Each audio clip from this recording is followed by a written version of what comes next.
agradecemos também pela oportunidade do evangelismo hoje à noite. Obrigado. Obrigado, Senhor, por nos permitir poder levar a tua palavra, Senhor, fora dos limites da igreja, onde existe perseguição no teu evangelho, como falamos na segunda-feira, Senhor. Ajuda-nos a entender o nosso papel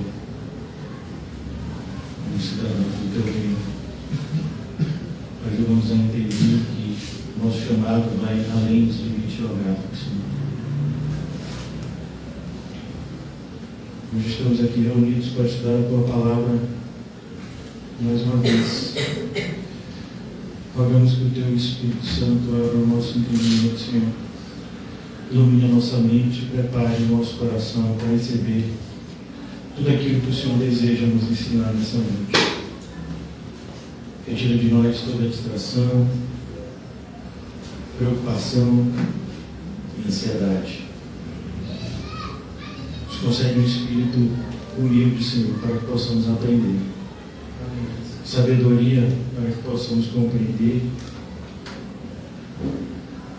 E fidelidade, Senhor, para colocar em prática tudo aquilo que nos foi ensinado nesta noite.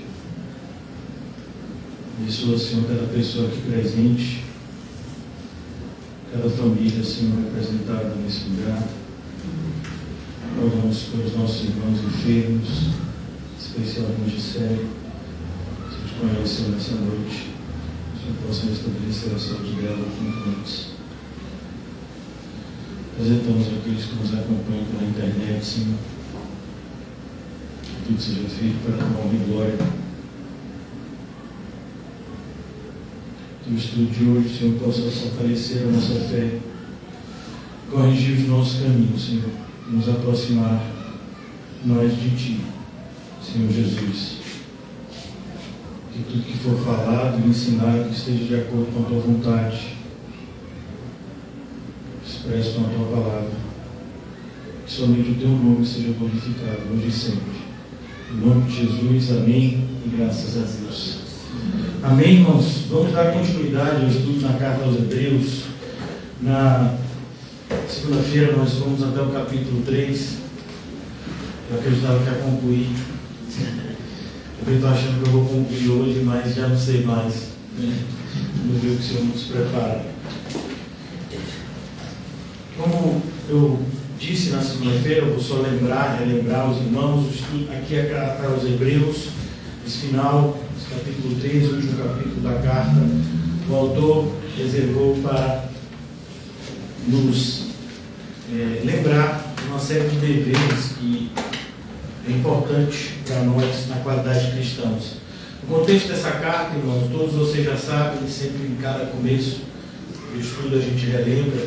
Essa carta foi escrita primeiramente para cristãos advindos do judaísmo, mas tem uma aplicação prática como nós vimos até agora na nossa vida, com toda a Bíblia extremamente atual. A Bíblia jamais envelhece, a palavra é eterna.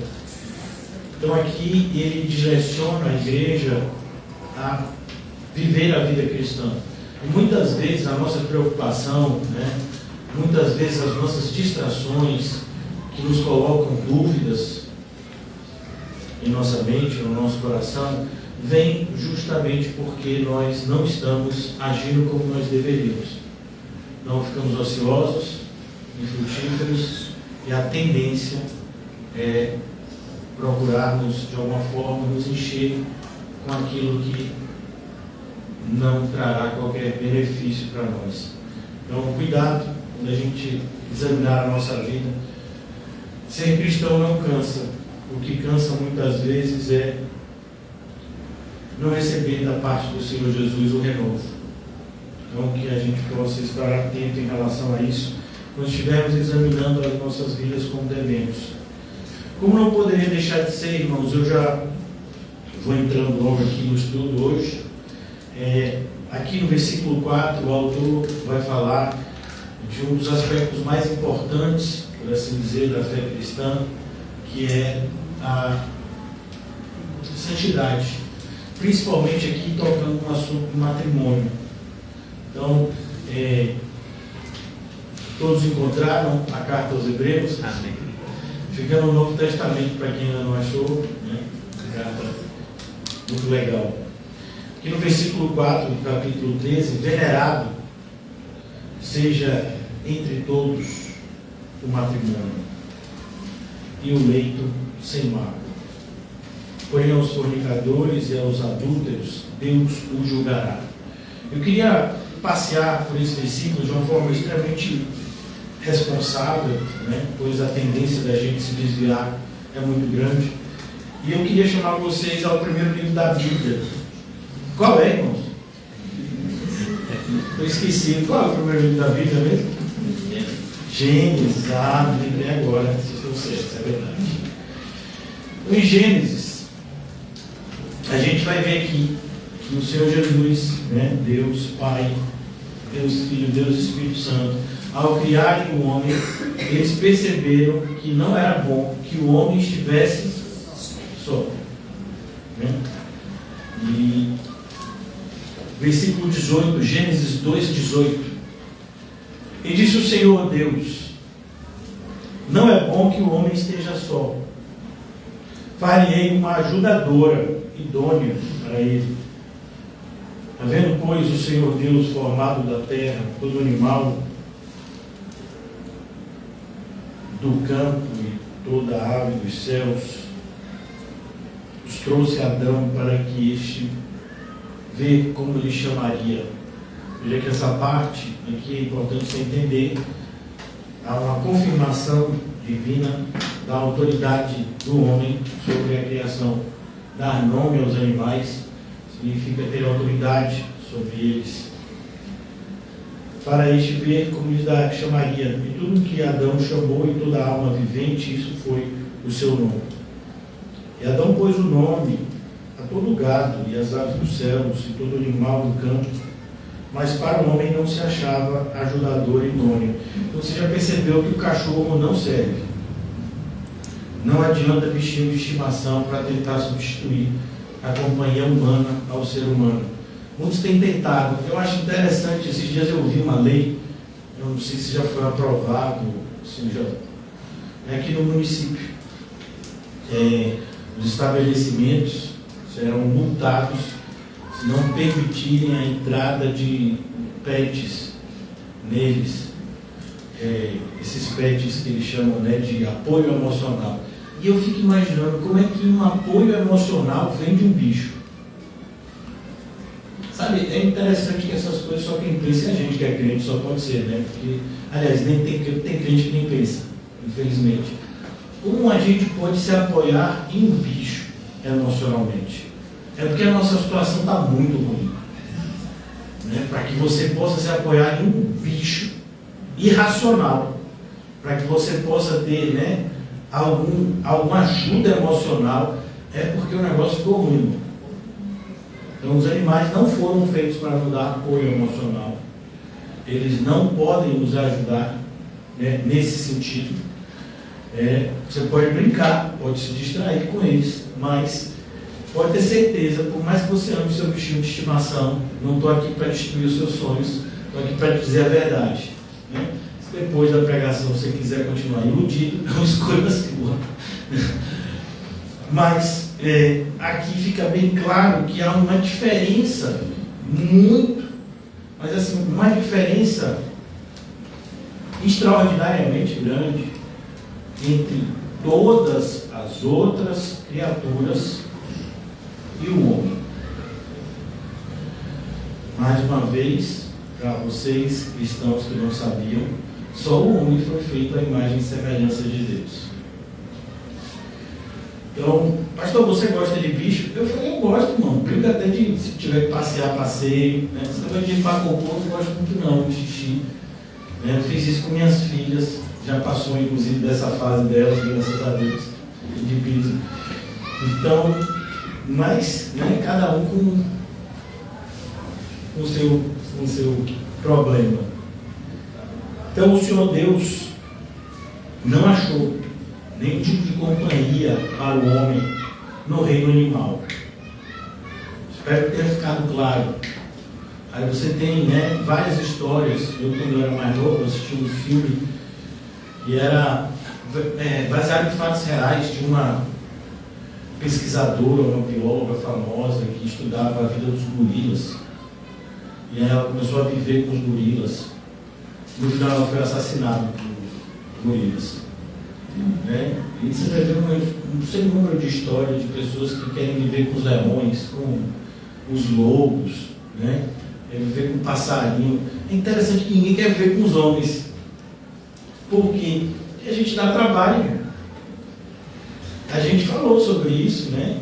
Sobre a importância de dar hospitalidade, a importância de estar com amor fraternal em dias. Então, essas coisas que são os nossos deveres, a gente tende a fugir deles. De buscar para nós outro tipo de ocupação, que não é ocupação, senão distração. Então o Senhor fez cair um sono pesado sobre Adão. Aqui foi a primeira ideia para a anestesia. Então toda a anestesia no futuro foi baseada aqui. Todas as cirurgias hoje têm esse colocador de sono, né, que recebe o nome de anestesista. Então está lá dosando a quantidade de remédios que você recebe para que durante a cirurgia você não atrapalhe o médico que está lhe operando. Então o Senhor Deus fez cair um sono pesado sobre Adão, e esse adormeceu e tomou uma das suas costelas. Por que costela, irmão? Não podia ser, né, um osso de outra parte? A ideia de costela é porque fica exatamente na lateral, mostrando que o homem e a mulher, eles estão num grau de igualdade.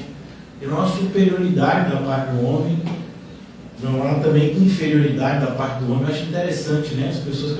porque o homem tem não sei quantos milhões de neurônios a menos que a mulher. Não está dizendo nada, irmão. Isso quer dizer que o homem é mais burro? Não sei, né? Então, a gente não entrar nessa discussão inútil, né, de machismo, feminismo, que na verdade é insensatez. A gente fica com a Bíblia, e a Bíblia é o livro que vai levar a gente para o céu. É o livro que os moradores do céu leem e praticam. Então, a gente não entra nesse tipo de debate, né, infrutífero. Então, aqui fica claro uma igualdade na criação. E da costela que o Senhor Deus tomou o homem, formou uma mulher e trouxe a Adão.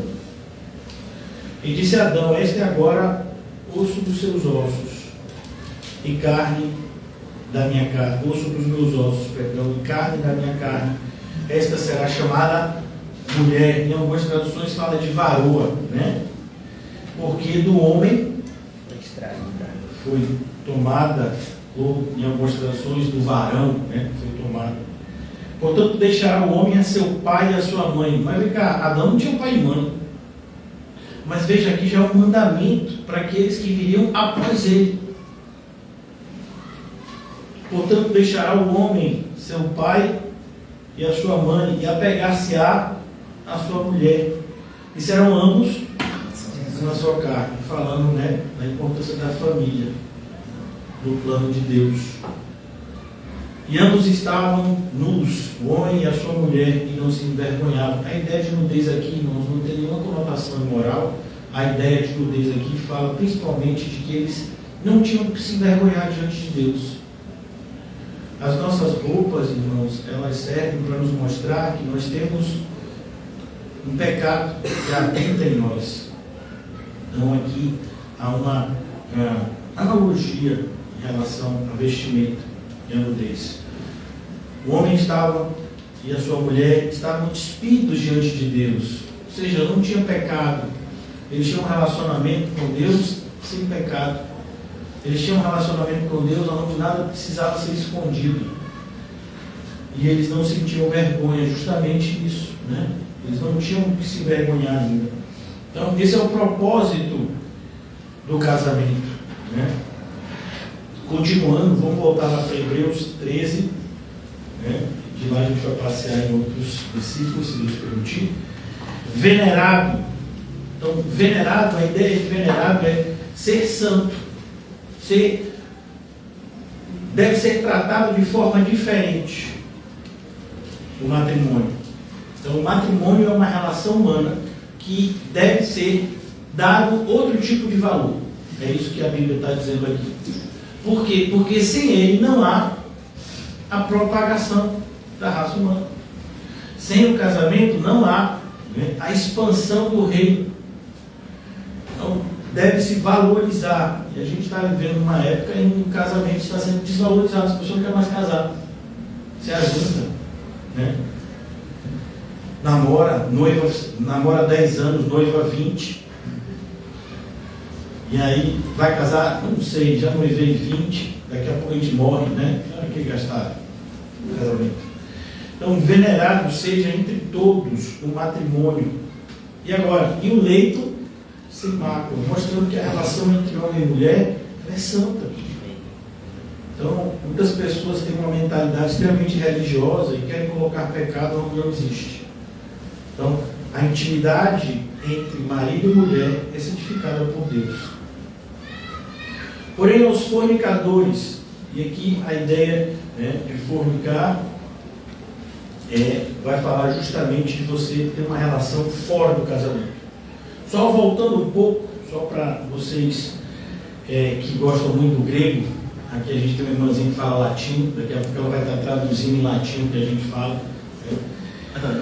Então, quando eu falo para vocês venerado, é a palavra tímios no grego, que significa precioso, honroso, de grande valor, digno de respeito. Então, o casamento deve ser tratado como uma aliança santa e não como algo descartável, que é o que a nossa sociedade tem tratado. Veja, eu não estou tocando e nem vou tocar no assunto aqui essa noite em relação ao divórcio. A gente está falando do casamento, você já quer divorciar. Você nem casou. Como você vai ensinar sobre o casamento? A primeira pergunta das pessoas é: e divórcio, pastor? Pode? Não pode? E o segundo casamento? Eu falei: meu amigo, você não está no primeiro, já quer o segundo. Então, calma. Tudo no seu tempo. Se você está com a dúvida, se você nem casou e já quer se divorciar, isso é um sinal que você não devia se casar. Nem se casou, já está preocupado quais são as hipóteses autorizadoras de divórcio. Então, nem se case. Se a sua mente está desse jeito, né? Deve ser algum direcionamento de Deus. Eu não vou falar disso essa noite, quem sabe em outro momento. A palavra leito também aqui, irmãos, é a palavra koité no grego, que significa também relação íntima, ou cama. Então, o texto está, como eu já havia dito a vocês, só estou relembrando, que a intimidade dentro do casamento, ela é permitida, ela não é condenada. Você vê pessoas religiosas, né, que ficam extremamente, né, impactadas, para não dizer outra palavra, quando a gente fala em relação à intimidade de homem e mulher, é totalmente permitido quando feito nos moldes que Deus instituiu, que fique claro. Agora, voltando para onde eu tinha dito a vocês, porém aos fornicadores, e essa palavra aqui é a palavra pornos. Veja, o autor da carta está usando duas palavras. Em alguns textos do Antigo Testamento elas são apresentadas como sinônimos. É um texto muito discutido no Antigo Testamento que fala do divórcio, que eu disse para vocês que não ia tocar aqui, que justamente essas palavras aparecem. A palavra pornos e a palavra moichos. Então, a palavra pornos fala de imoralidade, né? No sentido mais amplo. Então, todo tipo de relação ilícita é visto como algo indevido. Então, todo tipo de relação que não foi autorizada por Deus. Então, veja, quais as relações que Deus autorizou? Não são quais, só tem uma, que é o casamento. Todas as demais são ilícitas, não são autorizadas pelo Senhor. Então, e tem a expressão aqui, que é a palavra mochos, que já se refere especificamente ao adultério. Então, o adultério é o quê? É a quebra do vínculo matrimonial. É quando você trai o seu marido ou a sua esposa. Então, as duas palavras são usadas aqui pelo autor da carta aos Hebreus. Porém, aos fornicadores, essa palavrinha pornos, e aos adúlteros, é a palavra que eu falei para você, mochos, Deus os julgará. Percebeu? Então que fique claro. Aqui no mundo, né, a gente está vendo isso. No passado não foi assim. No passado as pessoas viam o divórcio de outra forma, mas hoje na atualidade está uma coisa super comum, né? E relações não autorizadas também pela Bíblia estão cada vez mais se tornando normais. As pessoas estão normalizando essas coisas. É visto até como, né, algo que deveria ser aceito pela igreja, uma vez que se tornou o padrão. Não. A porta continua estreita, o caminho continua apertado. Nós não vamos alargar para que a gente possa caber no mundo. Até porque o mundo não é o nosso destino. O nosso destino é o céu. Então nós temos que viver no modo celestial. Então, é por isso que o autor toca nesse assunto, falando que muitas vezes é mais difícil a gente ser crente em casa do que fora de casa. É muito mais fácil a gente fingir a santidade fora do casamento do que no casamento. Então, tem gente, né, homens e mulheres, que com a desculpa, né, já não suportam mais o marido ou a esposa, e aí fogem para a igreja. E aí são negligentes em relação aos seus deveres matrimoniais e dizem que é por causa de Deus, né? Não dizem na igreja, que se for a igreja, né, tem menos poder. Então, não, eu deixei de fazer isso por causa de Deus. Não foi por causa dele, não. A Bíblia de vocês tem uma carta chamada 1 Coríntios? Amém. Vamos lá? Na minha tem, né? Só estou perguntando, vai que, né? Veja que esse assunto é algo tão importante que mesmo no passado Paulo teve que ensinar sobre isso, porque as pessoas não estavam dando a devida atenção ao casamento, né? Então, 1 Coríntios, o apóstolo Paulo vai tirar uma série de dúvidas dos irmãos, e uma das dúvidas vai ser justamente sobre isso, né? 1 Coríntios, capítulo 7. Vamos lá.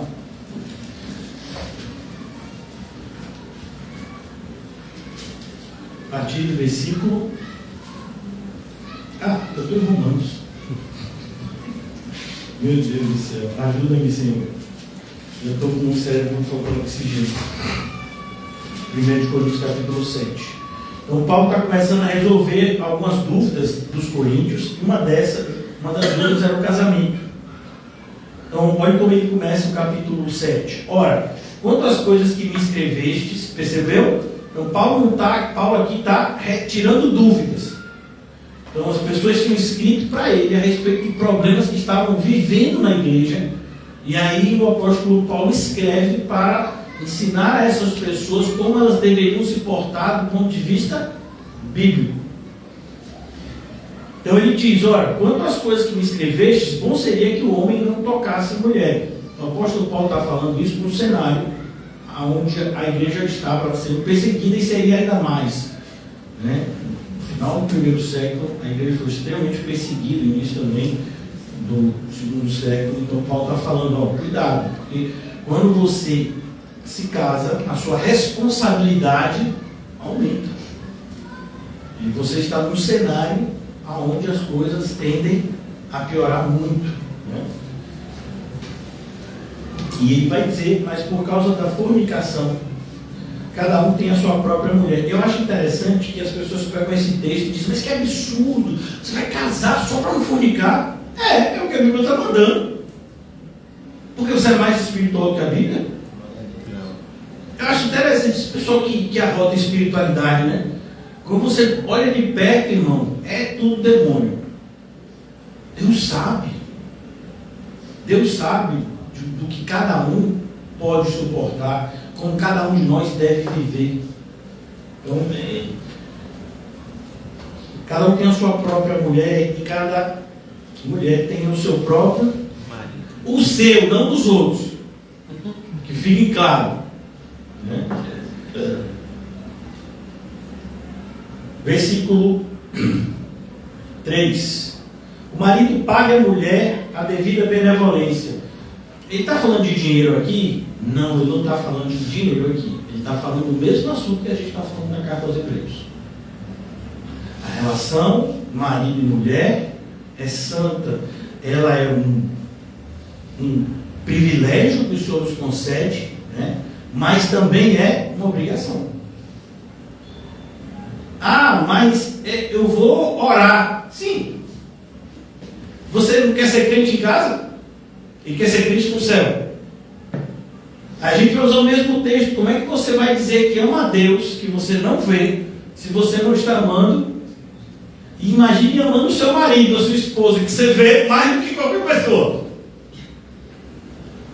Então, cuidado. Como eu disse, a espiritualidade bíblica, ela é extremamente prática. Ela não tem nada de subjetividade, como a gente está vendo aqui. O que é ser crente? É isso aqui, ó. Agir com hospitalidade, tratar com amor fraternal, ter uma relação, né, no casamento correta, do ponto de vista bíblico, né? E vai ser fácil? Não. Claro que não, irmãos. Fazer as coisas no formato que Deus instituiu sempre vai ser o contrário do que a nossa carne quer. Então, quando Deus disser não é para casar, o que, é que você vai querer fazer? Casar. Não vai aguentar ver um buquê. Estou vendo um pastor de terno, já estou pensando no meu casamento, vou estar de terno também. Vai. Depois do casamento tem um monte de coisa, irmão. É verdade.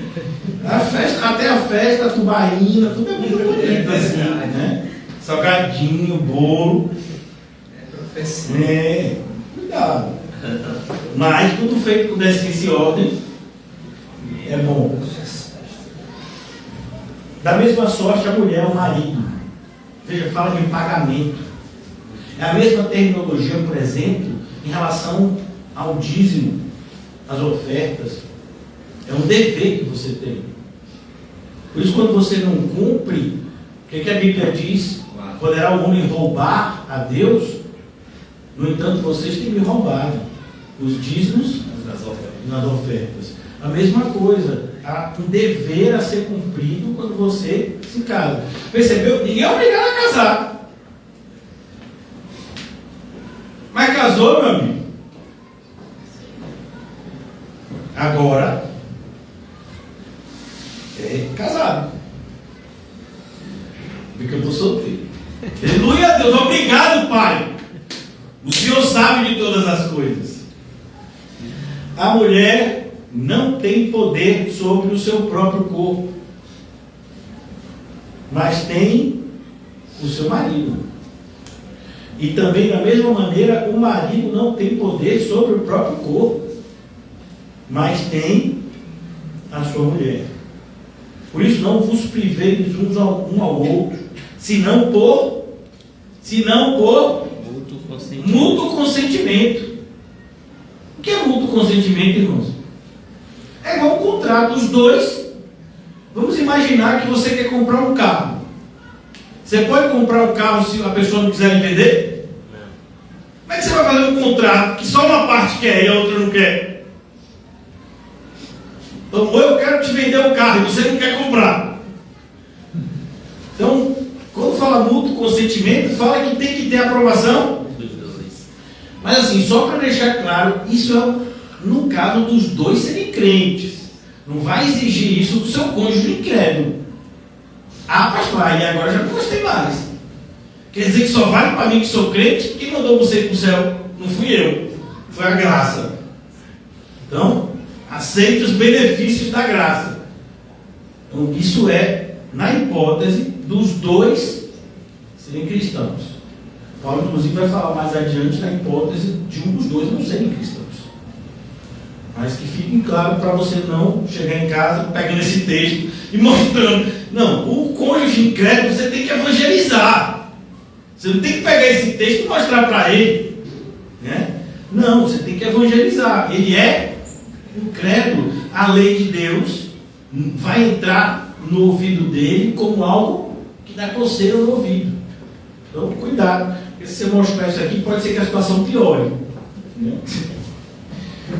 A hipótese aqui é os dois sendo cristãos. É a mesma coisa que está sendo ensinada para a gente lá em Hebreus 13.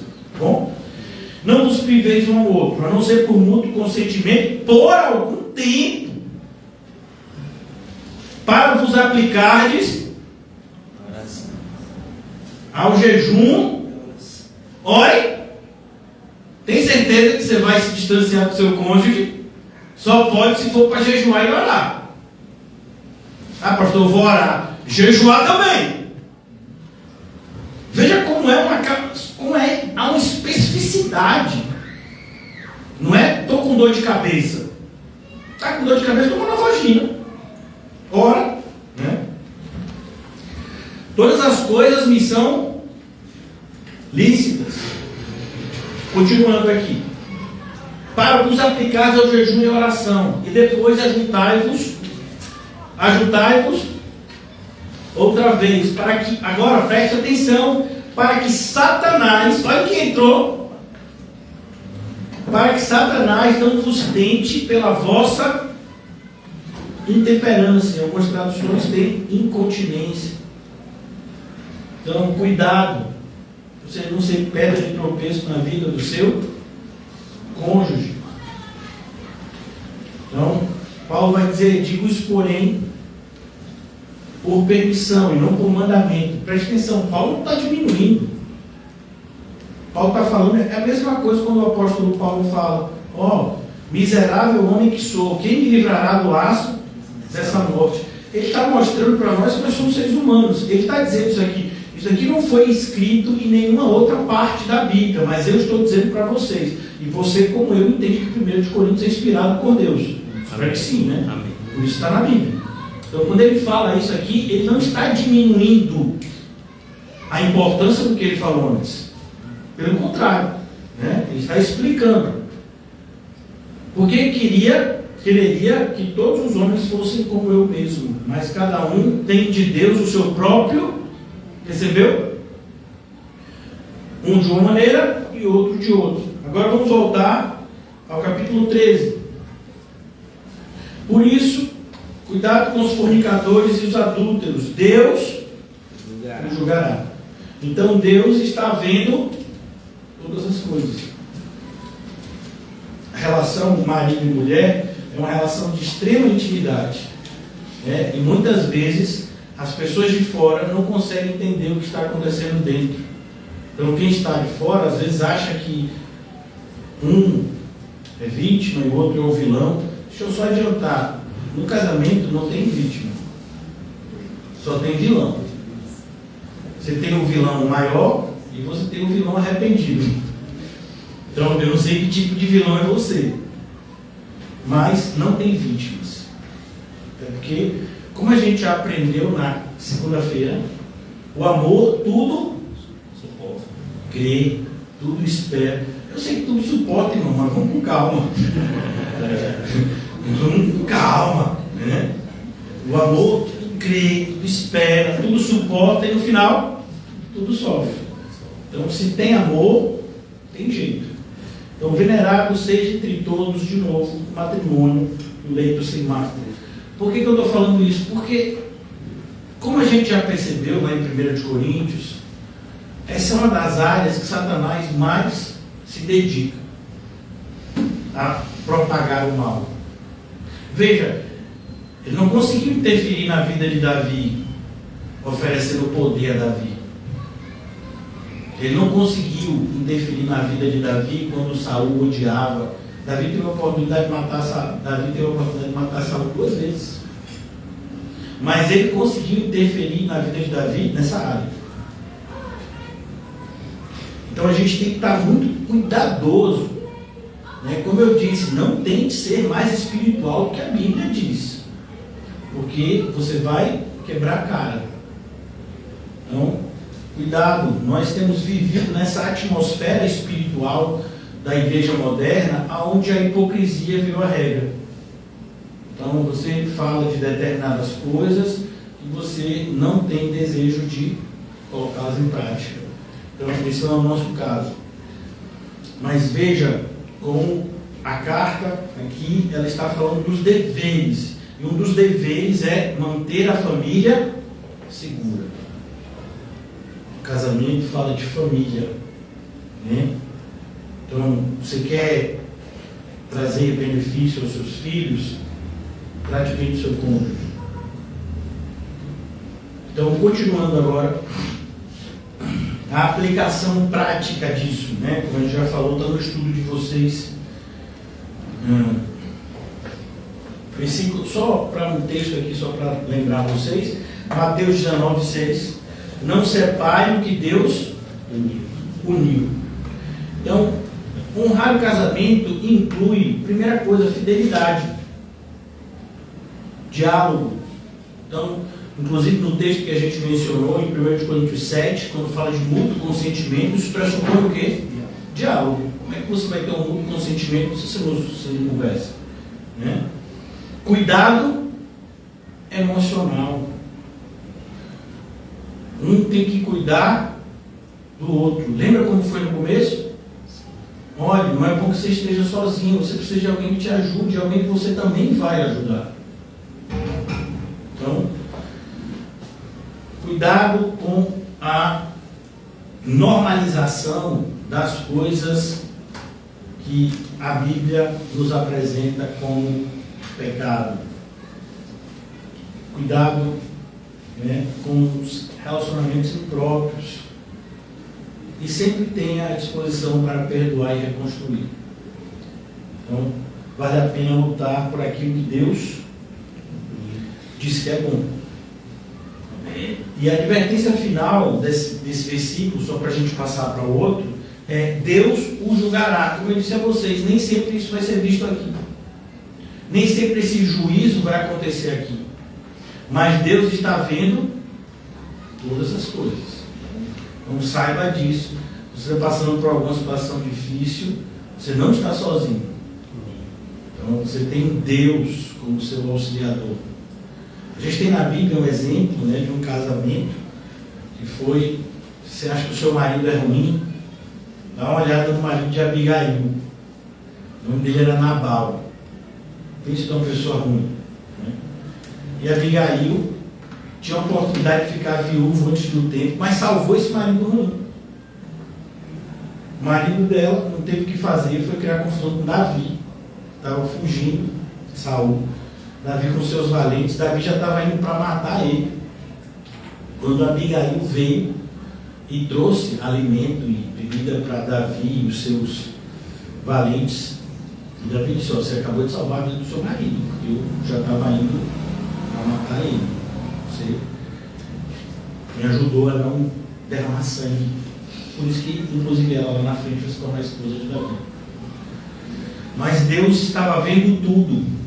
Nabal era um homem muito ruim, inclusive com a sua esposa. E num certo dia ele estava comendo e morreu. Comendo. E Abigail ficou viúva. Logo depois que Davi soube disso, se casou com ela. Então, saiba que Deus está vendo todas as coisas. Então não era justamente aquilo que ele chama de santo que ele vai deixar de ver, que é o matrimônio. Agora a gente pode partir para o versículo número 5. E a gente vai tocar num assunto ainda mais difícil que o casamento. Pastor, tem assunto mais difícil que o casamento? Tem, irmão. A avareza. Vamos voltar a falar do casamento? A gente podia fazer, inclusive, um congresso, né? Estudo para não falar da avareza. Porque o amor ao dinheiro é a raiz de todos os males. Então mudou. Versículo 5. Amém? Amém. Capítulo 13 de Hebreus, versículo 5. Sejam os vossos costumes sem avareza. Você sabe qual é a palavra no grego que se traduz por avareza? Eu falo isso só para falar, eu sei que vocês falam grego fluentemente. É a palavra afilagiros, exatamente, tem no meio da palavra a expressão filo, que significa amor. Então, o que é o avarento? É aquele que tem amor ao dinheiro. Por isso que a palavra que está lá no texto original é a palavra afilagiros. A expressão a significa sem. Então, mas, voltando aqui, que você não seja avarento. Sejam os vossos costumes sem avareza. E o que é avareza, irmãos? Como a gente já falou aqui, avareza é o amor ao dinheiro, amor às coisas materiais. A gente já ensinou aqui algumas vezes, inclusive no texto de Timóteo, 1 Timóteo 6, que fala o amor ao dinheiro é a raiz de todos os males. A ideia não é proibido, não é pecaminoso você possuir recursos, mas você ser possuído pelo desejo de ter. Então as pessoas hoje, elas estão movidas, isso independe, isso vai desde o sem teto até o bilionário, no caso do Elon Musk, trilionário. Então, desde o sem teto até o trilionário, todos eles são de alguma forma influenciados por esse espírito de querer mais, de querer cada vez mais. E é sempre esse engano. Como é que esse espírito, por assim dizer, né, chega até nós? É um pouco mais. É sempre a ideia de um pouco mais. E o que isso revela? Tem satisfação na maneira como Deus tem nos tratado. Então, de novo, o problema não é você ter recursos, o problema são os recursos que tem. E você fica escravizado a uma vida que constitui-se apenas de trabalhar para pagar, comprar coisas que por alguns instantes te dão alguma felicidade e rapidamente passam. E as pessoas ficam dependentes disso, né? Então, cuidado. O contentamento cristão não é preguiça, não é irresponsabilidade, não é falta de planejamento. A gente já falou, pode planejar, só que tem que estar sempre orando para ver, para trazer ao nosso coração que por mais que a gente faça planos, o que vai prevalecer é a vontade de Deus. E sempre que a vontade de Deus prevalece, para nós devemos vê-la como boa, perfeita e agradável.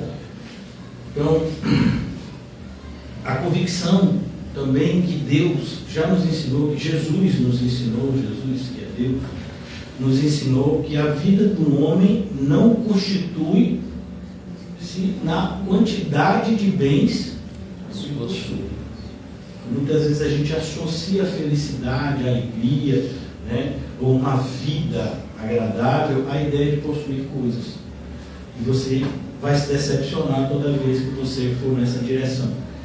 A internet é uma das principais responsáveis por influenciar esse tipo de sentimento na nossa vida. Antes da internet já existia isso, viu? Fique claro. Mas hoje em dia isso chega ao nosso coração de forma muito mais fácil. Então você está em casa, você não precisa ligar a televisão, você mexe no celular, pronto. Você viu uma coisa ali, um vídeo no YouTube, e aí daqui a pouco você já está, né, primo rico, primo pobre, aprendendo a ser milionário, a mente de um milionário, né? Baixa esses livros tudo em PDF, audiobook, está tudo de graça no YouTube.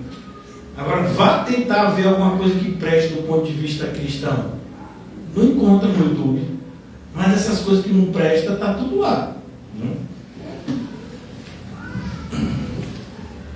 E por que a gente se torna uma pessoa avarenta? Porque a gente não confia em Deus. Então o avarento é, acima de tudo, uma pessoa que não confia em Deus. Por isso ele confia no dinheiro. Então ele acha que o dinheiro vai dar a ele aquilo que ele não espera de Deus. Segurança, proteção, né, saúde, né, alegria, série de coisas. As pessoas não esperam em Deus, elas acham que vai vir por meio dos recursos materiais que acumulam aqui na terra. Por isso, sejam os vossos costumes sem avareza, contentando-vos. Olha qual é o combate à avareza, já está aqui no versículo. O contentamento. Você aprende a viver contente. Sabe, irmãos, eu não sei se você sabe, o dia tem 24 horas. Você sabia disso? Sim. Que bom, né? A nossa responsabilidade é somente viver um dia de cada vez. Você sabia disso também, né? Então, por que você está preocupado com o dia de amanhã? Por que você está preocupado com a semana que vem? Não, pastor, o senhor disse que eu posso planejar? Planejar pode, não pode se preocupar. Não pode ficar ansioso. Não pode deixar de acreditar que Deus é o mesmo ontem, hoje e será para sempre. Não pode deixar de acreditar que se Deus alimenta os pássaros, jamais Ele vai deixar de cuidar da gente como deve, como sempre fez. Então, a falta de contentamento, irmãos, é uma declaração de que nós não acreditamos que Deus é bom. Por isso, cuidado quando você não estiver vivendo uma vida contente. Como eu disse, a gente passa por situações agradáveis, passa por situações desagradáveis. A gente vai ter períodos na nossa vida de escassez, de abundância. O de abundância a gente está esperando, né? De escassez a gente até está um pouco mais acostumado, mas olha, cuidado, porque você não sabe o que é escassez de verdade. Né? Escassez de verdade é outro nível. Então, aqui ele diz: sejam os vossos costumes sem avareza. A avareza é uma das principais, e veja, conectando esse texto com os versículos anteriores que a gente já estudou. A avareza, por exemplo, é uma das coisas que vai impedir você de ter amor fraternal. Porque cuidar do outro dá trabalho e você perde dinheiro. No mínimo, cuidando do outro, você perde tempo. E tempo é o quê? Dinheiro. Então a gente teve a tarefa aqui, meses atrás na igreja, né, de cuidar de alguém por um mês. Teve gente que disse: não vou cuidar não, se for cuidar de outra pessoa, quem vai pagar minhas contas? Né? Não vos esqueçais da hospitalidade. Uma das coisas que impede a gente de ser hospitaleiro, amor ao dinheiro, irmãos. Receber os outros em casa dá trabalho também, ó. Lembra? Em vez de comprar 5 pães, você vai ter que comprar quantos? 6.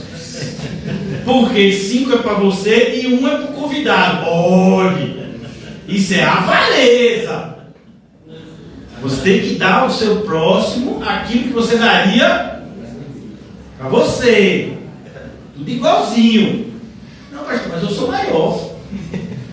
Preciso comer mais. Cuidado. Esse espírito de avareza. Então, o que é que impede a gente, por exemplo, de lembrar dos presos, como no versículo 3? Avareza. Lembrar dos presos. Lembra? No contexto de irmãos cristãos que estão presos. Toda vez que você ia visitar eles, você tinha que levar alimento, mantimento, roupa. Porque na prisão não é a prisão de hoje, não. Tem direitos humanos. A prisão de hoje é muito ruim. Se você já foi, né, com certeza é um lugar muito ruim, mas era muito pior. Hoje a gente tem direitos humanos, hoje você tem suposta fiscalização, né, que impede uma série de coisas assim que eram desumanas antes. Mas na época que não tinha isso não. Se não tivesse alguém que levasse comida para você, roupa, você ficava lá com frio, com fome. Porque na prisão, né, tinha comida quando eles queriam dar. Roupa, nem no sonho. Lembra de Paulo que disse: traz a capa, porque o negócio chega no inverno aqui, eu estou preso, não tenho como me cobrir aqui no inverno.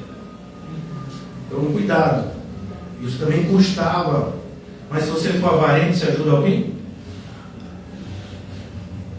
Então, veja como a avareza, né, ela vai impossibilitando a gente de fazer. E só para ficar claro, vamos lá, capítulo 25 de Mateus.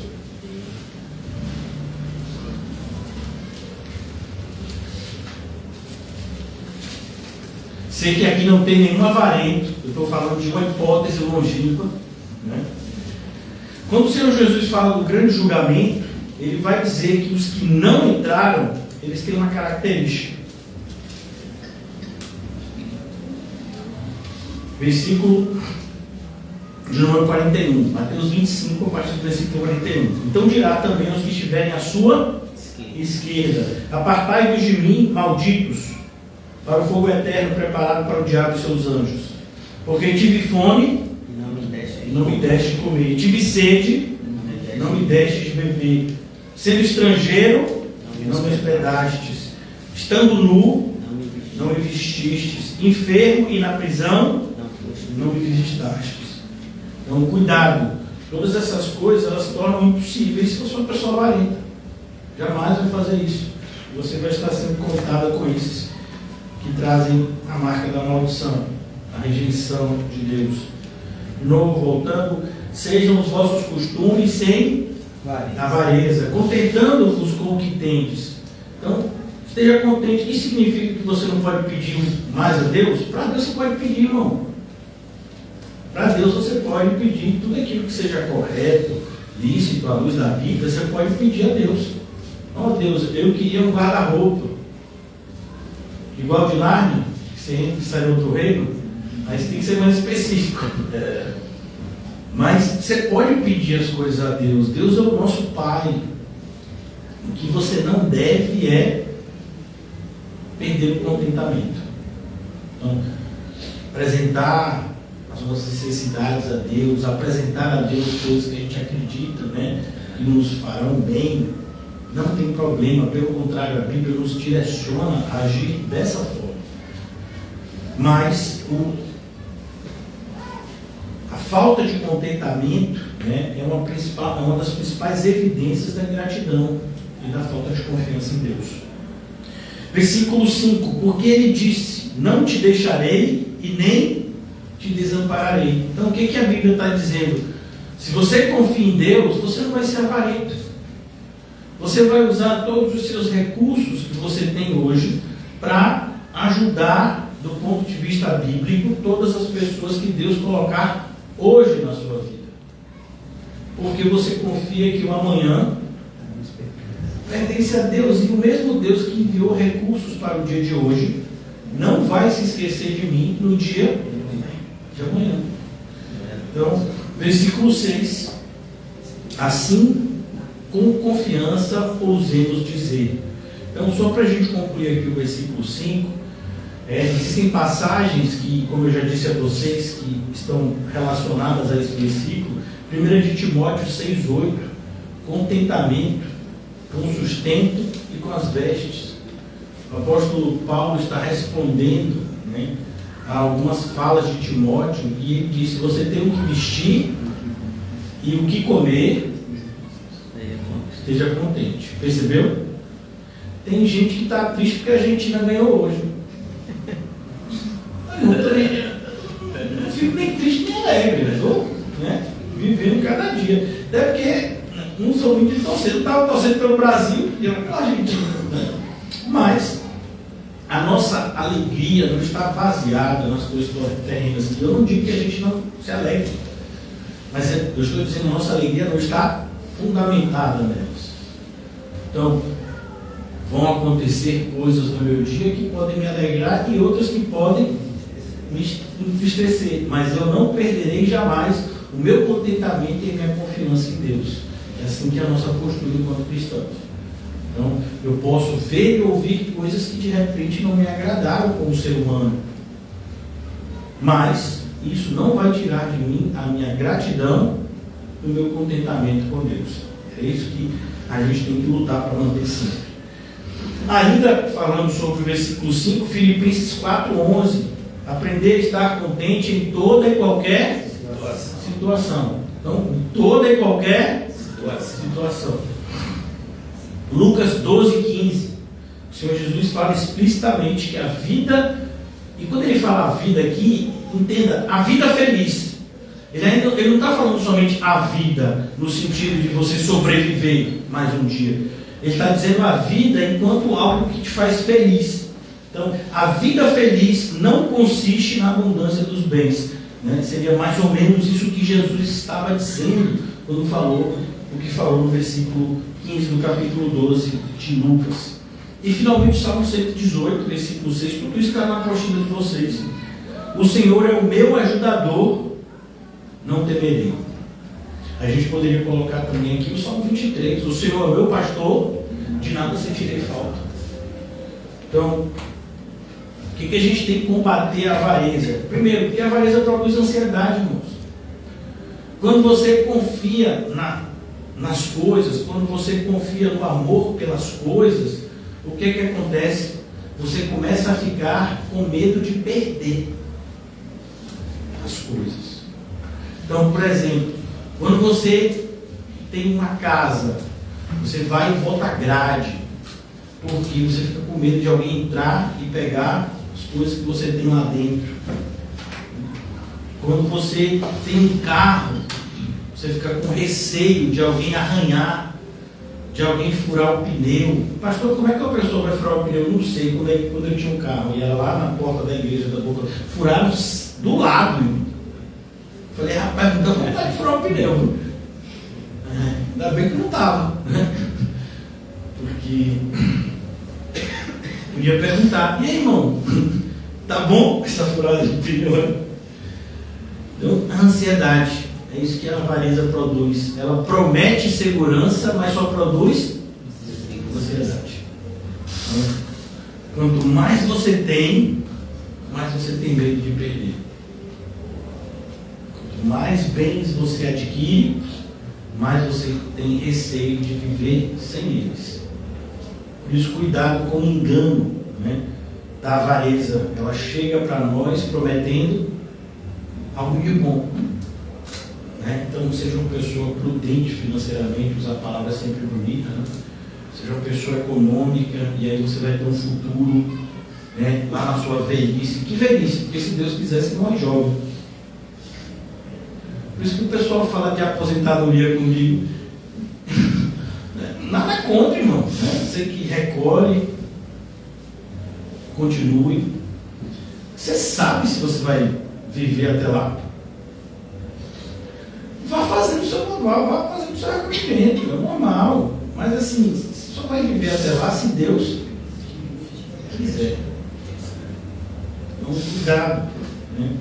Não ache que o amanhã está garantido. O amanhã só está garantido para aqueles que vão para o céu.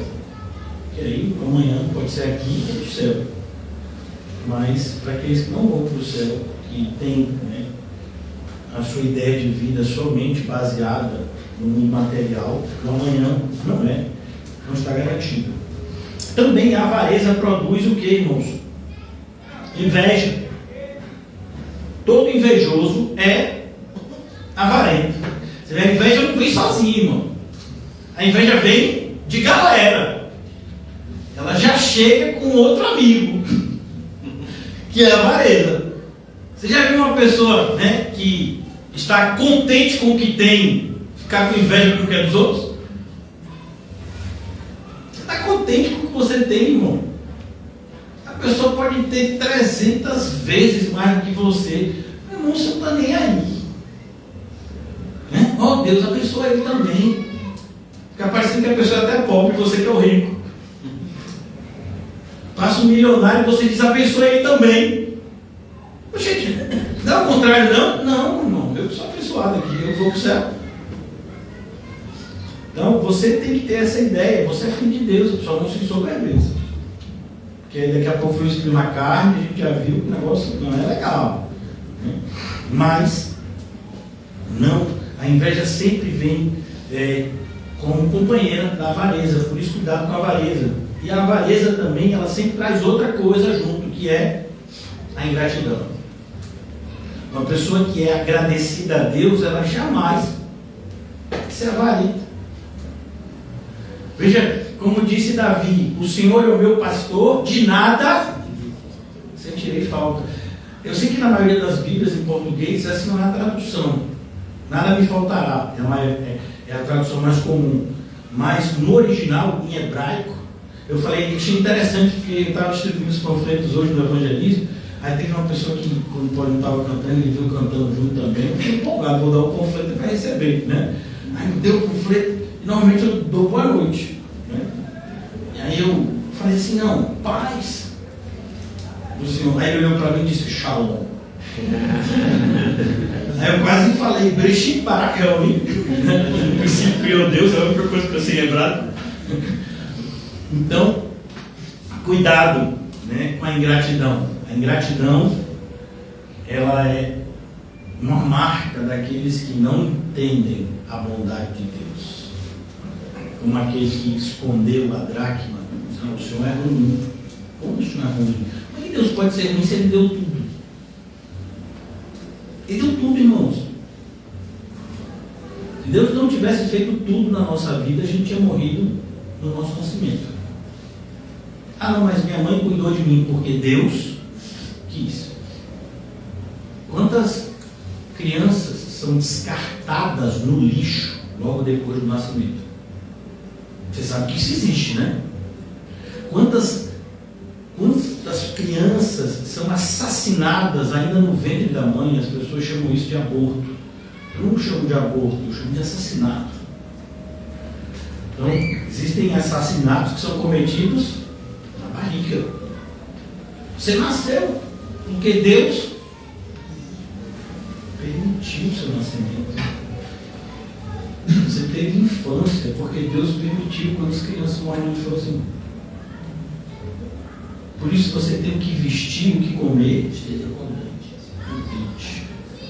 Deus não tinha nenhuma obrigação, Deus não tem obrigação de nada, só para ficar claro. Mas Ele fez isso. Esteja contente. Então, quando você agradece, hoje eu estava vendo um documentário, eu gosto de documentário, irmãos. Quando eu era criança, eu achava o documentário a coisa mais chata do mundo. Tanto que o meu pai e minha mãe queriam me botar de castigo, botar para assistir documentário. E eu fiquei velho. Uma das coisas que eu entendi que eu fiquei velho é que eu gosto de documentário agora. E eu estava vendo um documentário, né, de um maratonista queniano. Um programa que eles têm lá no Quênia. E ele ganhou, né, algumas provas. Ele usou o recurso para incentivar escolas na sua aldeia. Não tem nenhum vínculo religioso. Era só uma forma que ele tinha de agradecer ao pessoal que ajudou ele. Quando ele não tinha nem sandália que dirá tênis. Vejam o que a ingratidão faz com a gente. A gente chega na igreja, é cuidado, é estimulado, é abraçado. Passa um tempo, a gente nem lembra que chegou na igreja desse jeito. Parece que a gente já chegou na igreja sabendo tudo. O autor da Carta de Deus vai tocar nesse assunto daqui a pouco. A ingratidão faz com que a gente se esqueça do que Deus fez na nossa vida e das pessoas que Deus colocou na nossa vida para nos ajudar. A ingratidão é a marca, uma das principais marcas, por assim dizer, dos que vão para o inferno. Por isso, cuidado, se você está com algum resquício dela, siga o conselho, né, do autor dessa carta, que diz, se desvencilhando de todo embaraço, do pecado que tenazmente nos assedia. Então, se você está sendo assediado pelo pecado da ingratidão, se livre dele o quanto antes. Seja grato. E as pessoas agradecidas, irmãos, elas são mais felizes. Porque a questão não é você ter, é você ser agradecido pelo que você tem. Uma pessoa pode estar diante de um banquete, e isso é mais comum, inclusive, e achar defeito na arrumação da mesa. Irmão, você vai comer a mesa? Ah, não, mas os talheres é uma coisa que também me dá um... Eu não gosto de lugar que é assim, não. Aí tem talher para carne, tem talher para peixe, tem talher para massa. Mas não, eu gosto de comer de colher. Por que você está me dando todo talher aqui? Eu sou só um. Você chega na mesa e tem um monte de talher. Eles são colocados assim, né? Outro dia, fui num lugar, a pessoa me deu um lencinho morno. Eu quase que peguei e botei na cabeça. Eu não vou limpar a mão. Minha mão está limpa, meu senhor. Já vim pro banheiro aqui, já lavei. Todas umas coisas assim de gente chique, né? Você vai nesses lugares de gente chique, mas você vê a gente ingrato. Reclama reclama com eles, até dá. Não, mas a mesa está, a toalha da mesa está um pouco torta. Vai comer? E a comida está boa, não fala que está ótima, não, que é para não elogiar demais. Né? Não tem estrela Michelin.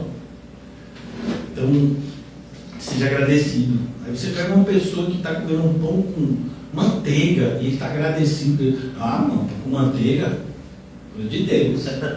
Mas agora, sabe aquelas panelas velhas que se empresta o pão, fica parecendo uma pizza e ele fica crocantinho? Isso é gostoso demais. Pastor, você tem uns hábitos assim, de gente pobre. Graças a Deus! Eu descobri um então, que tem sido assim, abençoador há 3 anos da minha vida. É jejum intermitente. Se quiserem, não tem nada de religioso aqui. É um hábito extremamente econômico. Como é? Você não come nada durante o dia todo. Mas que coisa econômica! Ah, mas é bom demais. Né? Você vai para um lugar, a pessoa está preocupada com o lanche, para pagar o lanche. Você vai beber água.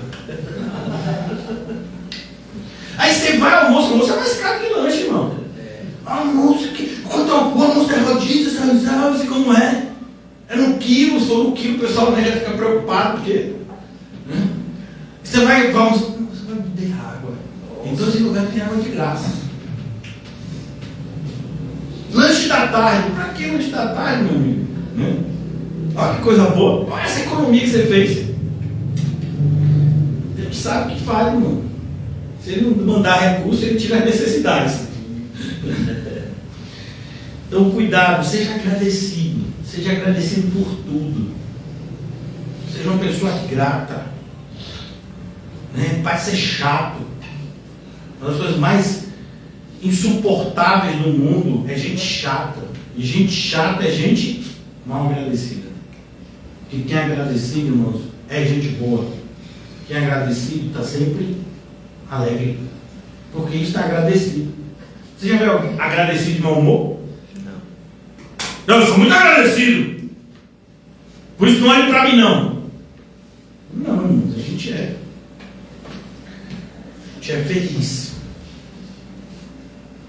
Quem é que ganha quando você é feliz? Todo mundo.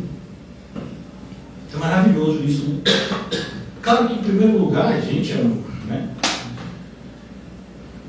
Vive uma vida muito melhor quando aprendemos a ser contentes com tudo. Mas a gente acaba, e foi um versículo até que eu acho que o irmão Mateus colocou no grupo hoje, é isso que é ser luz e sal.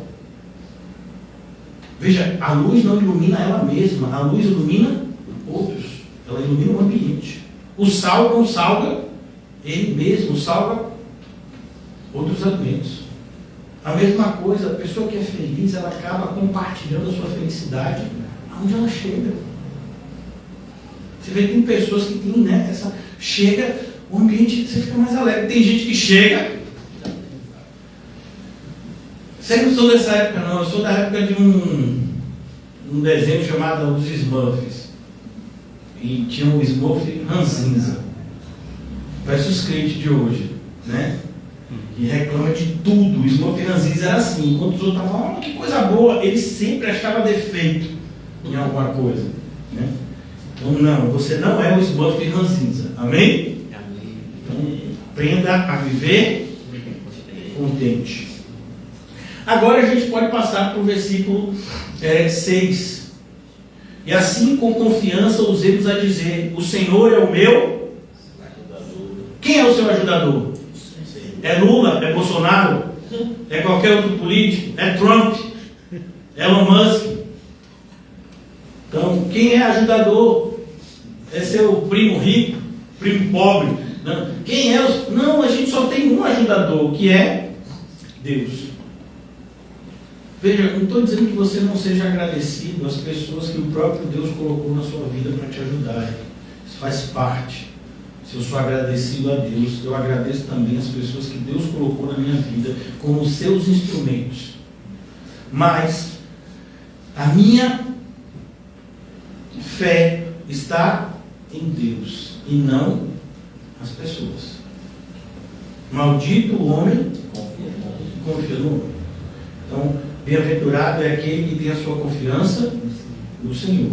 O Senhor é o meu ajudador, então eu não temerei. Veja, ele não está falando de você temer o diabo aqui.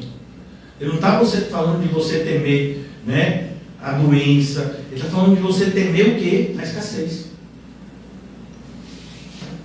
Você confia que Deus é o seu provedor. Uma das partes mais difíceis de se converterem é o bolso. O bolso é complicado, né? O bolso, ele se converte hoje, amanhã ele já está desconvertido de novo. Você tem que estar tomando conta dele o tempo todo. Tinha um cristão no passado que ele dizia que os 30 centímetros que separam o bolso do coração eram os 30 centímetros mais perigosos para um homem. Então, mostrando como nós temos que ter cuidado com as coisas interagem com a gente. Então, você deve cuidar do seu celular, amém? Mas o seu celular vale mais do que a sua vida? Não. O seu celular vale mais do que a vida de outra pessoa? Ah, pastor, eu estou na dúvida. Olha, você pare com isso. Viu? Então, coisas são coisas. Não tem nem como você comparar coisas com pessoas. Ah, não, essa pessoa eu acho que vale 100 celulares. A outra não, a outra vale 1000. Não, a gente não usa esse tipo de comparação porque não tem como comparar. Pessoas são pessoas. Coisas são coisas. Por mais que o que eu esteja falando aqui possa parecer, né, redundância, na sua intimidade não é. No seu íntimo, a gente tem uma dificuldade de fazer esse tipo de separação. E é isso que é a avareza. É esse apego demasiado às coisas. Por exemplo, irmãos, tem gente que se você sentar no sofá sujo, a pessoa surta. Mas não, se a pessoa, né, gosta do sofá dela e bota lá o aviso, não sente sujo, se higienize 17 horas antes de chegar aqui próximo desse sofá, você vai respeitar como cristão, amém? Amém. Mas a pessoa está certa? Não. Está errada. Coisas não são mais importantes que pessoas. O sofá foi feito para ficar limpo. É bom que ele esteja limpo. Mas o sofá foi feito para você se sentar. Para outras pessoas se sentarem. E não para ficar limpo. É mais importante o sofá ficar limpo ou ele cumprir o seu propósito, que é proporcionar descanso a alguém cansado? Então, esse é o cuidado que a gente tem que ter, né? Então, não estou dizendo que você sente no sofá sujo, não. Chega, senta no sofá sujo, imundo, depois diz, foi o pastor que mandou. Aí vem o pessoal e vai na igreja e me diz um monte de desaforo que eu não tenho nada a ver.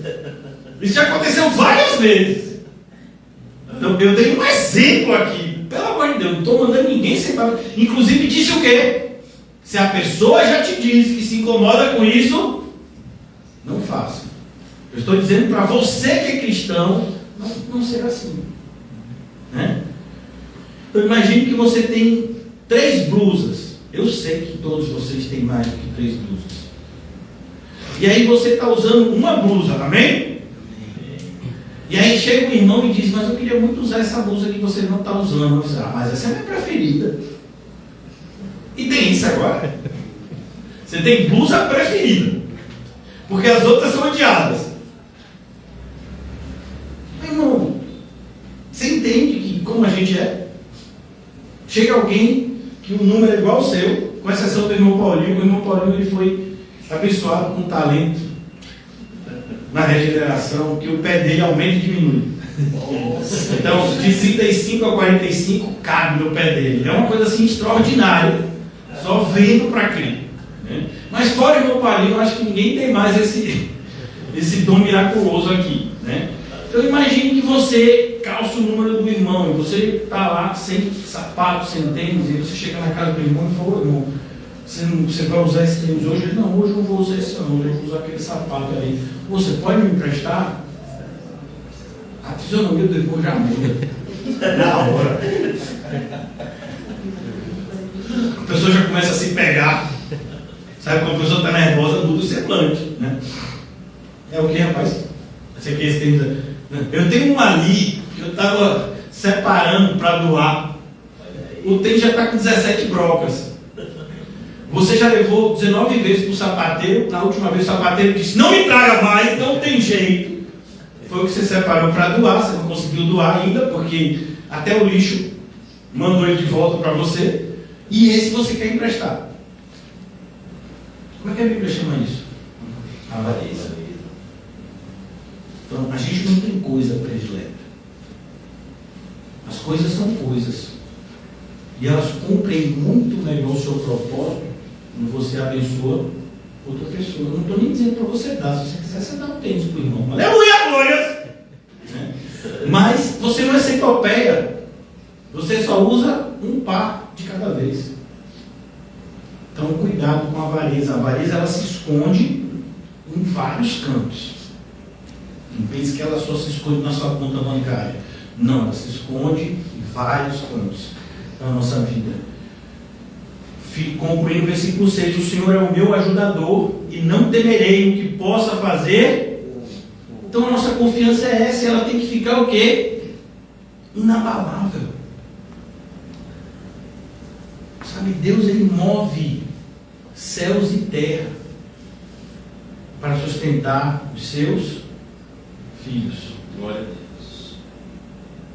Os exemplos na Bíblia são inúmeros. Eu tinha um quadro que não era os irmãos que me deram. Eu gostava tanto daquele quadro. Mas Deus é tão maravilhoso que eu acho que eu estava pegado demais e tomaram o quadro de mim. Tomaram o quadro. Era Elias comendo, recebendo pão e carne. Elias foi sustentado através da multiplicação do azeite e da farinha na casa da viúva. Você vai ver inúmeros feitos. Por exemplo, por que você acha que aqueles 3 sábios vindos do Oriente entregaram a José e Maria? Que isso é curso, sem dúvida, irmão, foram usados na viagem que eles tiveram que fazer para o Egito. A gente está falando de um casal humilde, que na hora de apresentar o seu filho, trouxe 2 pombinhos. E você vai ver o que eles levaram para ele. Deus prepara tudo. Mas é que a gente é apressado. Então, a gente quer o sustento de amanhã, hoje. Não. O pão nosso de cada dia nos dai hoje. Se a gente pudesse mudar a oração, era ser o pão da semana. Não, o pão do ano. Envia tudo no dia 1º de janeiro, Senhor, porque aí eu não fico angustiado. Irmão, do jeito que a gente é, a gente fica. A gente fica angustiado pela próxima década. Nós temos uma capacidade, de não confiar em Deus muito grande. Por isso a gente tem que batalhar diligentemente pela fé, que de uma vez por todas foi dada aos santos. Olha agora. Estou pensando que já eram 7h30 ainda. São 7h40, tá certo? Brincadeira, a gente já vai concluir. Eu quero só iniciar aqui a exposição do versículo 7. Lembrai-vos dos vossos pastores. Eu lembro, eu amaldiçoo sempre. Eu lembro e amaldiçoo. Teve uma pessoa aqui na igreja que outro dia até falou: não, pastor, estou orando, salve e leva. Eu falei, pelo menos eu vou salvo. Pelo menos eu vou salvo. Graças a Deus a pessoa tem um carinho muito grande por mim. Quer se ver livre de mim logo, então já está me mandando para o céu. Pelo menos é para o céu, E a pessoa podia dizer que já te carrega, Mas ainda bem que não foi desse jeito. A expressão de amor. Então, lembrai-vos dos vossos pastores, que vos falaram a palavra de Deus.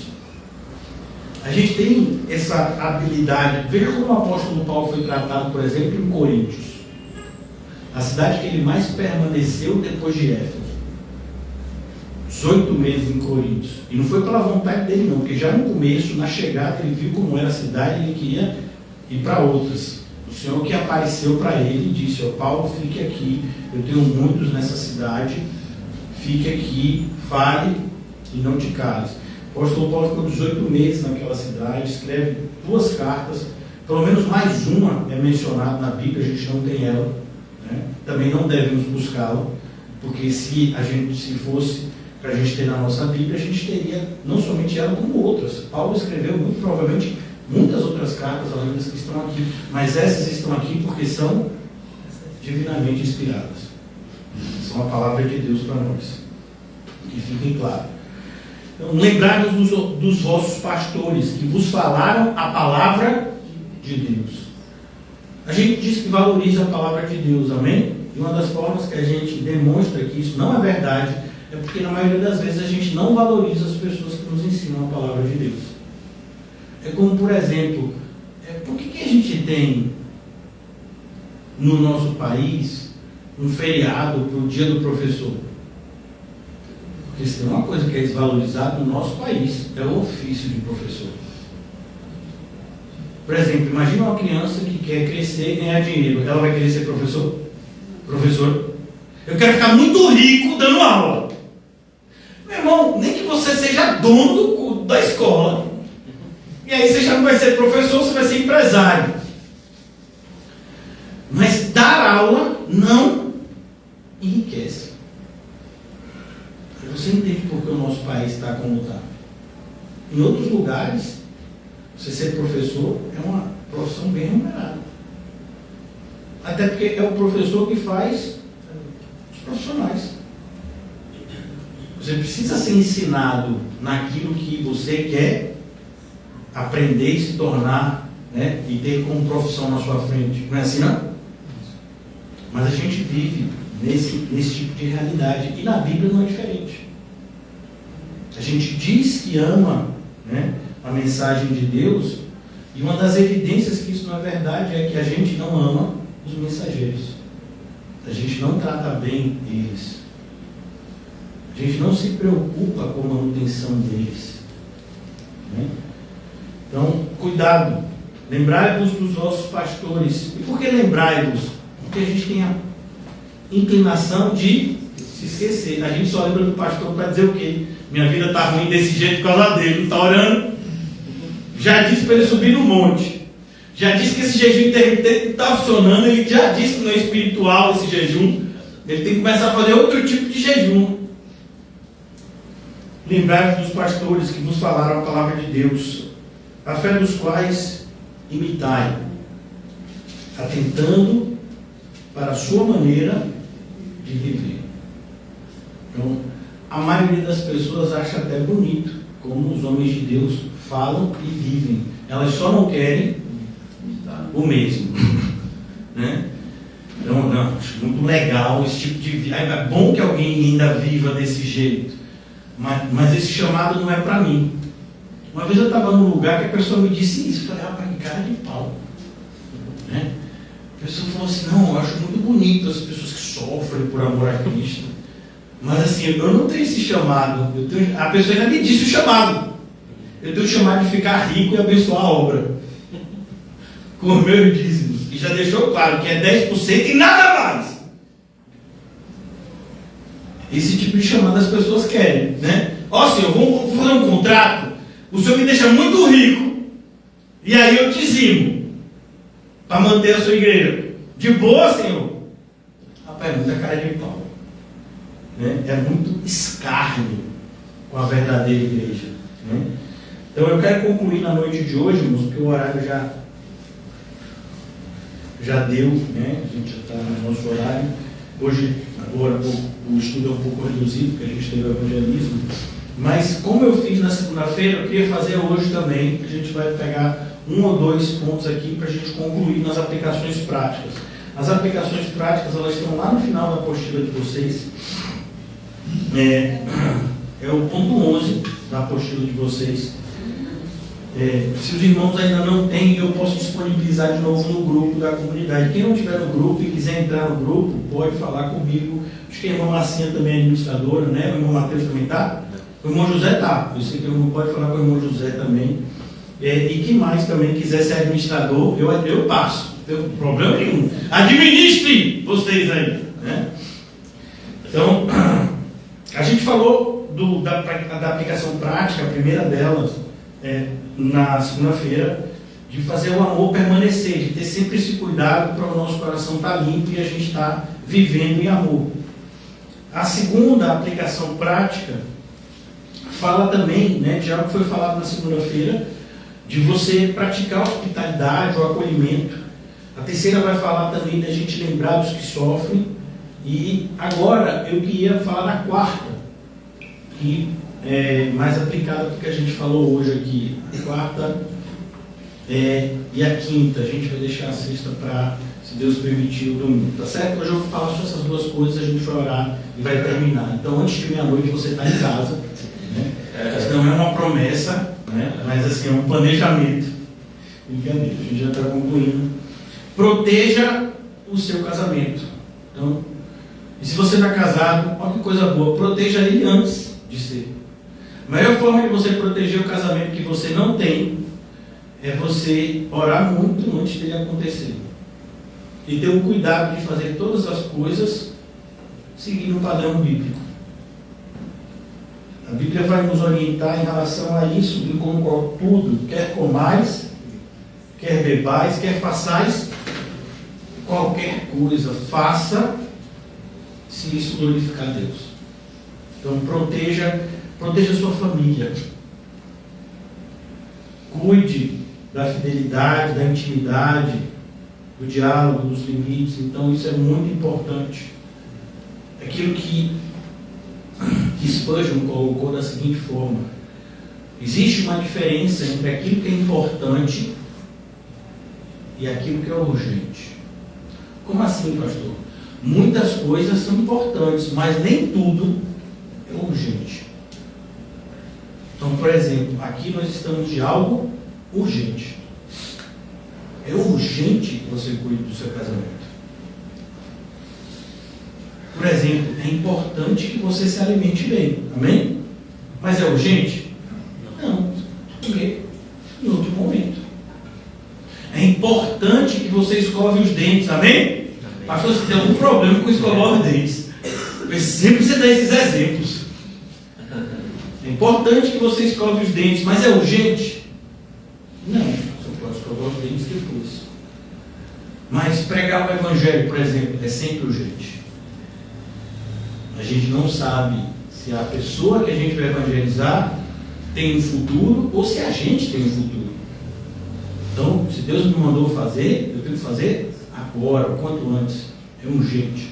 Assim como é urgente amar, assim como é urgente perdoar, assim como é urgente aprender a viver contente, é urgente também você aprender a viver, né? Você que é casado, cuidar do seu matrimônio.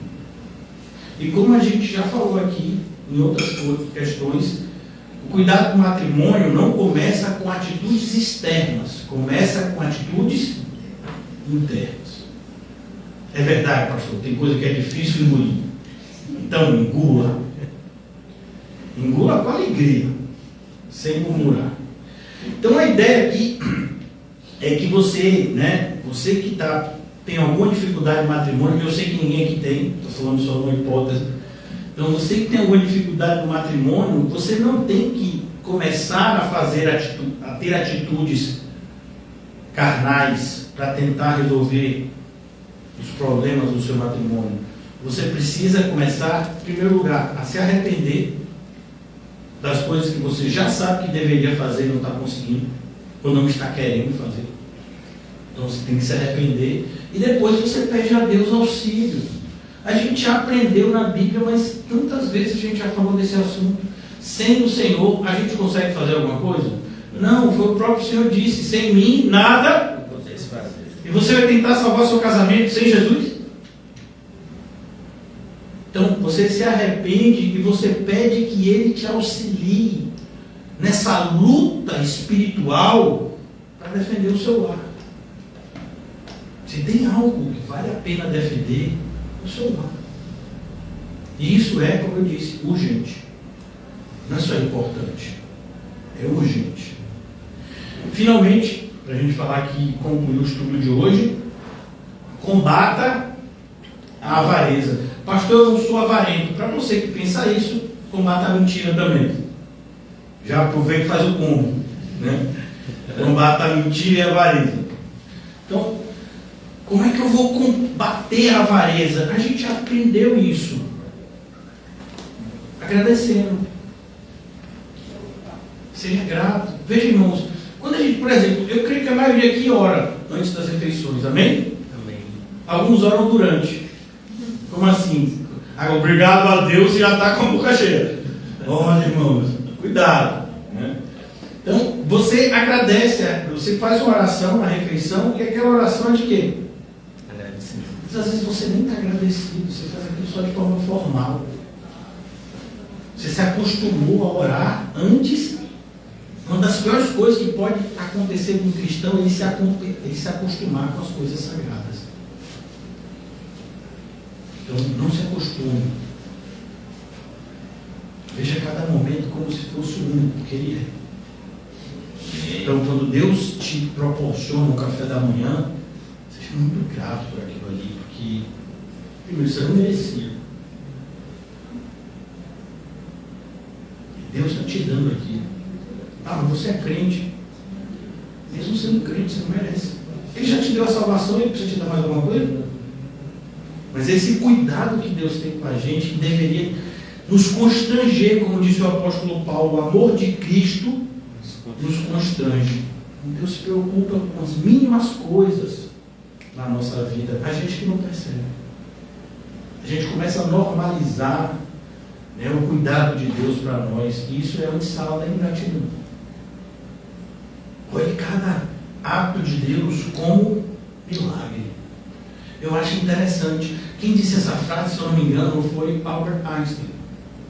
É sempre uma discussão. Alguns dizem que Albert Einstein acreditava em Deus, outros dizem que ele não acreditava. Não estou nem aí. Não sei da vida dele, não sei se ele foi salvo ou condenado, a probabilidade da segunda é maior. Mas ele tinha uma frase. Ele dizia: só existem duas formas da gente olhar o mundo. Ou a gente não vê milagre em nada, acha que tudo é obra do acaso mesmo, ou a gente vê milagre em tudo. Mas aí ele diz: mas eu tenho para mim que a segunda hipótese é melhor. Ele só estava especulando a respeito de algo que a gente tem certeza. Tudo na nossa vida é milagre. É a interação de Deus. As coisas só acontecem porque Deus quis que elas acontecessem. Uma folha de uma árvore, Deus é que determina se ela vai ficar na árvore, e até quando ela vai ficar na árvore, e se ela vai cair, e onde ela vai cair. Então, tudo é milagre, irmãos. Tudo na nossa vida tem que ser visto dessa ótica. Você consegue correr? Consigo, pastor, só não quero. Milagre, irmão. Principalmente quando você quer. É mais milagre ainda, né? Então, seja grato. Seja grato. Aprenda a agradecer por tudo. Inclusive pela noite de hoje. Né? Quando você chegar em casa hoje, eu quero que você chegue com esse espírito de gratidão. Por quê? Porque se algum problema estiver te esperando, ó pastor, não joga mau agouro, não. Olha, irmãos, mau agouro nem existe. Né? E eu não estou jogando nada em ninguém. Mas supondo, não pastor, isola. Isso também não isola, não impede que as coisas aconteçam. Você bater na madeira vai impedir que alguma coisa aconteça. Né? Mas se supostamente você não encontrar um cenário que você esperava em casa, a gratidão vai te ajudar muito. Normalmente a gente se decepciona com as coisas porque a gente espera outra coisa. Por exemplo, quem foi que se decepcionou com a perda, né, do jogo da Inglaterra? Aqueles que esperavam que a Inglaterra vencesse. Exatamente, né? Principalmente quem apostou, aí já não é de Deus. Mas assim, se você cria, por exemplo, tinha gente que criou expectativa que o Brasil ia estar na final. Ai! Irmãos! Não, pastor, nem mais vai ser um. Como é o que faz mais gol? O artilheiro! Eu acho que ele jogou 15 minutos.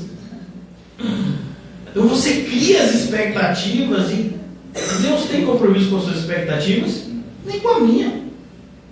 Então, não, eu fui para a igreja hoje. Suportei o pastor falando mais do que o horário. Então, eu cheguei em casa hoje, vai ter anjos tocando harpa. Sabe, vai ser tipo aquele cenário de José e Maria. Perceba que não tinha lugar para eles na estalagem. Mas assim, os anjos dizendo, né? Oh, bendito o Senhor, bendito, né? Seja a terra abençoada. Não se acha mesmo? Que é isso que está esperando em casa? Pastor Pai, você está me assustando, não veio mais. Por isso que eu não vou, tá vendo? Quando eu venho, eu tenho que ouvir essas coisas. Não, irmão, você não cria expectativas. No mundo tereis, mas tenha bom ânimo. Então, por exemplo, você chega em casa e você não está criando expectativa nenhuma. A pessoa chega e diz boa noite. Ó, chega a chamar feia. Você estava esperando uma pedrada. A pessoa te disse boa noite. Ela não só não jogou a pedra em você, como ainda te desejou. Pai, Deus é bom demais. Mas quando você espera que a pessoa te receba em casa dizendo, ó meu Senhor, como Sara chamava Abraão, né, de Senhor, aí a pessoa te chama pelo nome e fala, que absurdo, nem falou meu Senhor. Não crie expectativas, irmãos. Aprenda a se contentar com as coisas simples. Nós não temos expectativa em Deus, nós temos esperança, que nunca nos decepciona, porque o amor de Deus é constantemente derramado em nossos corações. Vamos orar. Senhor nosso Deus, nós te agradecemos